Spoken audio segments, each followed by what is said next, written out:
قدرمن دوستانو، افغاني اسلام میاشت په افغانستان کې یو خیره بنسټ دی چې په بېلابېلو برخو کې هیوادوالو ته خدمت کوي او د دوی د خدمتونه هم د قدر وړ دي. په دې وروستیو کې دوستانو تاسو لیدلي وي چې د افغانستان کې هغه ماشومان چې دوی د هډوکو په ناروغۍ باندې اخته وي یا هم سوي وي، دوی دغه ماشومان راټولوي او بیا د جرمني هیواد یا د ځینو نورو هیوادونو سره دوی یو تړون لري چې د هغې تړون په واسطه هغه همغو هیوادونو ته لیږل کېږي او هلته تداوي کېږي او د هغې نه وروسته بېرته خپل هیواد ته رسول کېږي. په دې موضوع او ځینې نور موضوعاتو به زموږ سره په خپرونه کې د همدغه نهاد یا بنسټ وایند ښاغلی عرفان الله شرابزوی میلمه وي چې ښه راغلاست ورته وي. تاسو ښه راغلاست وایي شرابزوی صاحب. سلام سهار مو بخیر. ژوندي اوسئ. تاسو ته او اورېدونکو ته هم د مال لورې سلام. ډېره مننه کوم. شرابزوی صاحب، لومړی به دغه د ماشومان څخه راپیل کړو. دغه تاسو تقریبا 450 ماشومان پرون ور وپېژندل د آلمان هیواد ته به ځي. دا څنګه پروسه ده، څنګه جذبیږي او دغه ماشومان به څه وخت له خیره حرکت کوي؟ لکه څنګه چې موږ تاسو خبر یو، دغه پروسه له نږدې 15 کلونو را په دې خوا د افغاني سترې میاشتې او د آلمان د یوې خیریه ټولنې چې د آلمان د سولې کلی نومیږي ترمنځ روانه ده.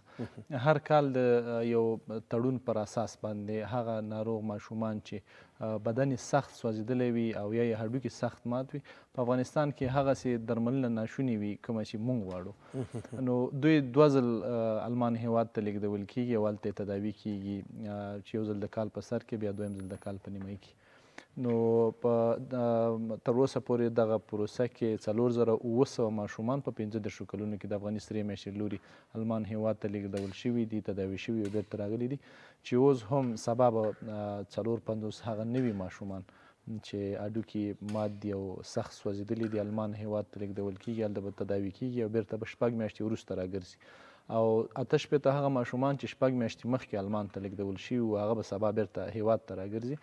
د دغې ماشومانو د درملنې ټول لګښت د افغاني سرې میاشتې او د آلمان د سولې د کلي د خیریه بنسټ په غاړه باندې دی.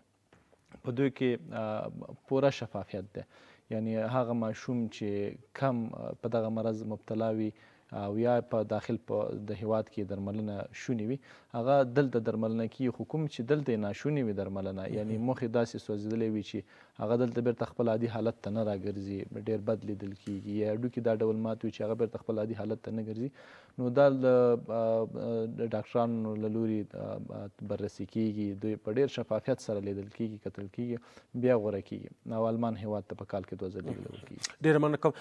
تاسو دغه د پروسې د شفافیت په تړاو باندې بحث وکړ.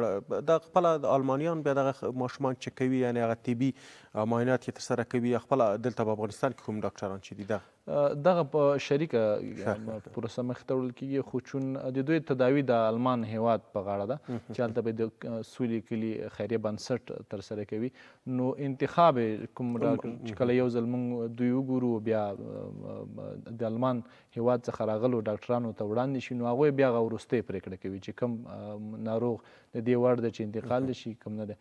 عموما موږ له 2000 3000 4000 ناروغانو سره نه چې موږ ته مراجعه کوي، دوی ته 100-200 ورمعرفي کوو چې هغه موږ چاڼ کړي، بیا په 100-200 کې دوی له 100 څخه تر 500 پورې په دغه منځ کې چې څومره عدد وي هغه دوی انتخابوي، دوی ګوري چې کوم یو ډېر د دې لایق دی چې آلمان ته یوړل شي او هلته تداوي شي. ښه. دغه ماشومان به تر څو کلنۍ پورې لیږدول کېږي؟ دوی له 1 کال څخه تر 11 کلونو پورې باید عمر ولري، که له دې څخه یې عمر زیات وي نو هغه نه لیږدول کېږي. ښه. په دې کې جنکیان به هم شامل وي؟ بلکل، جنکۍ هم شامل دي، هلکان هم شامل. ښه. ډېره مننه کوم.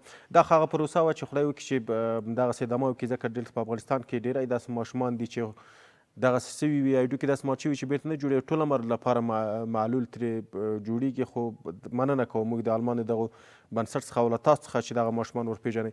راځو د مرستې برخې ته. ښاغلی شرابزوی، ژمی را روان دی، په نورستان کې هم لومړنۍ واوره شوې، هغه تصویرونه موږ ولیدل، په سلنګونو کې هم شوې وه.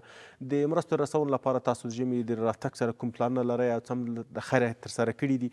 هغه ولایتونه چې لرې دي یا ستونزې په لاره کې په ژمي کې ورته جوړېږي، د هغې لپاره هغه ذخیرې له تاسو ډکې دي او که نه؟ بلکل. د ژمي لپاره له تېرو 2 میاشتو موږ چمتوالی نیولی دی چې کوم ولایتونه هم ډېر هلته ورښت کېږي، واورې وي او هلته حالت داسې یو اندازې ته ځي چې موږ داسې فکر کوو چې هلته به غربت حاکمیږي. هغلته موږ خپلې مرستې ډېری رسولي دي چې په نږدې راتلونکي کې به ورته وویشل شي او یا به د ژمي په جریان کې وویشل شي چې په دوی کې خوراکي توکي، غیر خوراکي توکي او ان په ځینو ساحو کې نغدي مرستې هم شاملې دي.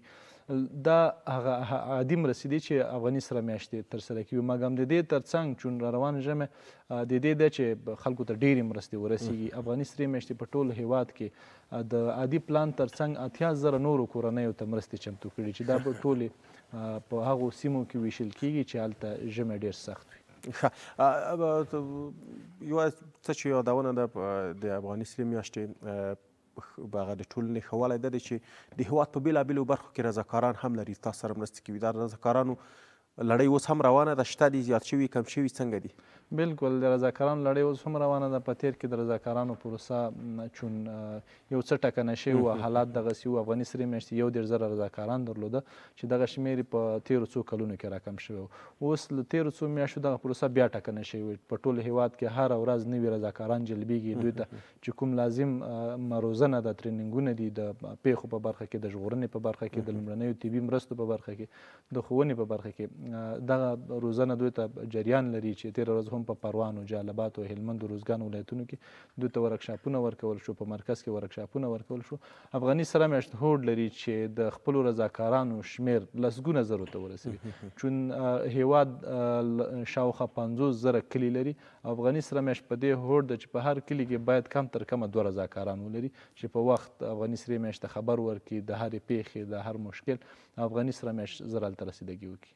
د دوی سره بیا تاسو لږ مرسته څه کوئ؟ مرسته څه کېږي که نه د رضاکارانو سره؟ د نوي طرز العمل موافق په کوم ځای کې چې هم رضاکار شتون ولري او هغه سیمې ته مرسته لاړه شي، نو د هغې کلي رضاکار به له دغې مرستې برخمن کېږي. یعنې که موږ په یو کلي کې مرسته ویشو غربت ځپلو خلکو ته، نو په هغه کلي کې چې 2 رضاکاران دي خامخا به له دې مرستو برخمن کېږي. خو په عموم کې رضاکاران چې کله هم یوې سیمې ته ځي د موږ د طرز العمل مطابق د دوی لپاره شباش او سفریه او کرایه د اشیان په نظر کې نیول شوي چې هغه د دوی دي چې دوی ته یو تلیفون، سیم کارت، د شیان خو به حتما وي چې تاسو ته په نظر کې نیول شوي او احوال درکړي. برې سیلونو ځکه ته زیات کورونه یې وړل، دغه د کورونو د جوړولو پروسه هم د سرې میاشتې پلانونو کې شته ده او که نه؟ بالکل یو د سیلابونو برخه وه، یو د زلزلې برخه وه چې په تېرو 6 میاشتو کې موږ ورسره مخ شو. د زلزلې په برخه کې دا پروسه عملا شروع شوې ده. افغاني سرې میاشتې 13 اونۍ په ګیان ولسوالۍ کې دغه پروسه پیل کړه. چون ډېر نهادونه دي چې هغه زلزله ځپلو سیمو کې کورونه جوړوي، خو په دوی کې افغاني سرې میاشتې 2513 کورنیو ته د نغدي مرستې چې د دوی کورونه په دې باندې ورغلي په 3 کټګریو کې د چا کور کم تخریب شوی، د چا په منځنۍ کچه او د چا بیخي کور له منځه لاړ دی. هر یو سره دغه خپل اندازه مرسته کوي چې دوی ته خپله مرسته پام کې نیول شوې ده. دغه پروسه روان د چا چې کورونه نړېدلي دي په سیلابونو کې دوی ته هم په پام کې نیول شوې ده. خو تر دا مهاله لا هم هغوی ته د خوراکي توکو، غیر خوراکي توکو نغدي مرسته ورکول کېږي چې دغه پرون هم په لوګر ولایت کې 1.5 هغو کورنیو ته مرسته ورکول شوه چې په خوښۍ ولسوالۍ کې د دوی کورونه له منځه تللي وو. په دې ژمي د ژمي له راتګ سره په دغه څو ولایتونو کې لکه هغه چې دي حتما هلته یخ سړه ولایتونه دي، یخ دی، دا مرسته که مخکې ورکول شوې یا کورونه ورته مخکې جوړ شوی ښه به نه وه؟ ځکه اوس ژمی دی، اوس خو د کورونو جوړول هم سخت دي، مشکل دي، ځکه هلته واورې کېږي. بالکل، خو ځینې اداري چارې داسې وي چې تر څو اداري مراحل طی نشي یو څوک مخې ته نشي تللی، اداري مراحل د دې خنډ ګرځي چې موږ ډېر په ځنډ باندې ګام واخلو. خو بیا هم له نورو نهادونو څخه موږ لومړیتوب کړی ده، سیمې ته ځانونه رسولي، هر وخت لومړی ګام او لومړی د فعالیت لپاره چمتووالی افغاني سرې میاشتې ترسره کړي. ډېره مننه کوم. د افغاني سرې میاشت د ورزشي ټیمونو درلودلو کې هم ښه پرمختګ کړی دی او زیاتره د افغانستان هغه ورزشي ټیمونه چې دي هغه یې مو سره جمع کړي دي او دوی په بېلابېلو برخو کې مسابقې ترسره کړي دي. په دې تړاو هم لږ معلومات راکړئ چې څه په پلان کې لرئ او څه مو ترسره کړي دي. بالکل، چون افغاني سره میاشت په هېواد کې د نورو فعالیتونو ترڅنګ د پیښو په برخه کې او د روغتیا په برخه کې د دې فعالیتونو ترڅنګ د ښوونې او د ورزش په برخه کې هم فعالیت کوي. په ټول هېواد کې 36 ښوونیز مرکزونه لري چې په دغو ښوونیزو مرکزونو کې بیا دوی د ورزش زده کړې هم ورکوي او د دې ترڅنګ په مرکز کې د ورزش لپاره یو ځانګړی امریت لري، یو ځانګړی جمنازیم لري چې هلته د دوی روزنه ترسره کیږي. افغاني سره میاشت د کرکټ، باسکټبال، ټینس څو ټیمونه لري چې دوی د هیواد په کچه فعالیتونه کوي. ان په دې وروستیو کې د ټینس لوبې 3 تنه د افغاني سرې میاشتې د ټیم غړي ملي لوبډلې ته بریالي شوه. همدا ډول په جوزجان ولایت کې چې د باسکټبال کومې لوبې ترسره شوې هلته هم ډېر ښه مقام ترلاسه کړ. دا مهال اوس په ټول هیواد کې افغاني سره میاشت کوښښ کوي چې د ورزش برخه د پخوا په پرتله ډېره پیاوړې کړي. ډېره مننه کوم. د بدني روزنې د ریاست یا د امریت سره تاسو اړیکې څنګه دي؟ د هغې سره کوم مرسته تاسو سره کوي او که نه په دې برخه کې؟ بلکل، چون افغاني سره میاشت په ټوله کې یوه ده. ټول په ګډه په یو تعمیر کې ژوند کوي، په یو تعمیر کې دوی فعالیتونه ترسره کوي، هملته اداري چارې ترسره کیږي.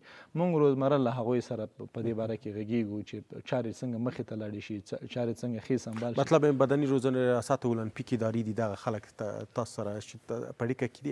بلکل، چون هر عمل چې په یو برخ پورې تړاو لري نو هغه خامخا هلته ربط لري. چون افغاني سره میاشت د صحت په برخه کې خدمات ترسره کوي، نو هیڅکله نشي کولی چې په یوه سیمه کې روغتون جوړوي تر څو روغتیا وزارت په جریان کې ونه اچوي. همدا ډول هغه بدني د ورزش ادارې چې دي د هغوی سره هم د اولمپیک کمیټه ده، دوی سره ټولو سره په تماس کې دي، د کرکټ آی سی سی ده، دوی سره په تماس کې دي او له هغوی سره یو ګډ تفاهم له مخې کارونه مخې ته. ډېره مننه کوم. یوه مسله چې هیوادوالو ډېر د هرکلي سره مخ وو او ټولو هیوادوالو د حکومت او په ځانګړې توګه د افغاني سرې میاشتې هغه هرکلی او مننه ترې وکړه، هغه د سوالګرو ټولولو په کابل ښار کې. خو په دې وروستیو کې قشنې سره بیا را پیدا شوي دي، بیا دوی سوال کوي چې ځورونکي حالتونه ګوري، هیوادوال سخت ځوروي او یو طرف ته د ځورونې حالت دی، بل طرف ته ستونزې هم جوړوي هیوادوال ته. په دې تړاو څنګه اقدام کیږي؟ یو څه چې ډېر مهم دی، په تېرو حکومتونو کې هم دغسې ترسره موږ په خپلو سترګو لیدل، یوه پروسه به پیل شوه، ډېره ښه هرکلی به ورته وشو، هغه پروسه به تر یوه ځایه مخکې لاړه، په ټپه به بېرته ودرېده، بېرته به هماغه کیسه شو. مثال دغه د تورې شو موټرونو درول په تېرو حکومتونو کې، یا مثال د ترافیکي ځینې سرغړونو ډېره ښه به روانه وه، خو بېرته به چې ودرېده بېرته به هماغه شو. اوس بیا هم خلک دا وایي چې هېوادوال دا وایي چې که چېرې دغسې پروسې په لار اچول کېږي نو د دې هغه دوام په کار دی چې باید دوام یې وشي، سوالګر بېرته په ښار کې را پیدا شوي. بلکل، دا مشکلات په تیر کې وو. په تیر کې داسې یو فکر و چې یوه پروژه په مخ واچوه، یو څه عاید ترېنه لاس راوړه، بیا په نیمۍ کې پرېږده. قوي عزم او قوي اراده نه وه، خو اوس دغسې نه ده. دا ځل د خدمت قوي عزم او اراده شته دی. چون سوالګر د کورنیو چارو وزارت له لوري نیول کېږي، بیا افغاني سرې میاشت د هغه سوالګر ورپېژندل کېږي چې دوی اړمن پېژندلي وي. بیا افغاني سره میاشت له هغې وروسته د کورنیو چارو وزارت له لوري ورپېژندل شوي سوالګر تثبیتوي، یو ځل بیا د دوی کتنه کوي چې دا واقعا اړمن دي که نه، د دوی سروې کوي، د دوی کورونو ته ورځي. د افغاني سرې میاشتې مسؤلیت له تثبیت وروسته دوی ته هره میاشت نغدي مرسته ورکول دي، چې تر دا مهال افغاني سرې میاشتې 2,500 سوالګرو د کورنیو غړو ته او سوالګرو ته د میاشتې 2,000 افغانۍ مرسته پیل کړې. یعنې که په یوه کورنۍ کې 10 تنه ژوند کوي نو هغوی ته 10,000 افغانۍ ورکوي. دا پروسه روانه ده، پیسې ورکول کېږي؟ پروسه له تېرو 2 میاشتو پیل شوې ده، مرسته هره اونۍ دوی ته شروع شوې ده. هر غړی چې موږ سره ثبت شوی هغه هره میاشت له موږ څخه 2,000 افغانۍ ترلاسه کوي. خو دا چې په ښار کې زیاتیږي یا کمیږي دا د کورنیو چارو وزارت مربوط ګرځي. موږ یوازې دوی ته مرسته ورکوو. که احیانا داسې یو سوالګر موږ ومومو چې افغاني سرې میاشتې څخه مرسته ترلاسه کوي او بیا ښار ته راوتلی، په هغه باندې به د تل لپاره د افغاني سرې میاشتې مرسته درېږي او امنیتي ارګانونه به هغوی سره د خپل چې کوم ادارات دي هغوی ته به یې معرفي کوي چې تر څو له دوی سره قانوني عمل وکړي. ډېره مننه کوم. پیغام مو څه دی هېوادوال ته ښاغلی شرف زوی؟ چون ژمی را روان دی او را روان ژمی چون اوس په نورستان کې واوره وشوه، سالنګونو کې واوره وشوه، یعنې ډېر مخې ته راغلی دی. خامخا په هېواد کې د ژمي له امله ډېرې ستونزې رامنځته کېږي. موږ چې کله هم یو بل ته لاس ورکړو نو له ستونزو ژغورل کېدی شو. نو له هېوادوالو همدا توقع لرو، چون غربت په هېواد کې کچه لوړه ده، 10 میلیونه وګړي عاجلو مرستو ته اړتیا لري. نو ښه دا ده چې د خپلې خولې مړۍ له بل ګاونډي سره نیمه کړو تر څو دغه غربت ځپلی هېواد له دغو ستونزو خلاص شي. ډېره مننه کوم. ژوندی اوسئ، تاسو ته په خپلو چارو کې بریا وغواړم. ژوندي اوسئ.